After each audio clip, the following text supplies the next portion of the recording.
Welcome to Module 5 and the second section of the course where we're going to be looking at food system inequalities. Specifically in Module 5, we're going to be looking at inequalities as it relates to race, class, and gender. In the learning materials this week, you are going to be learning about the health inequalities model that was from the reading.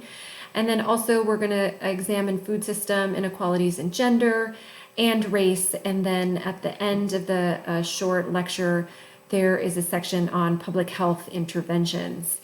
Then there's also in the learning materials, there's a text on farm worker health and also food system service workers health.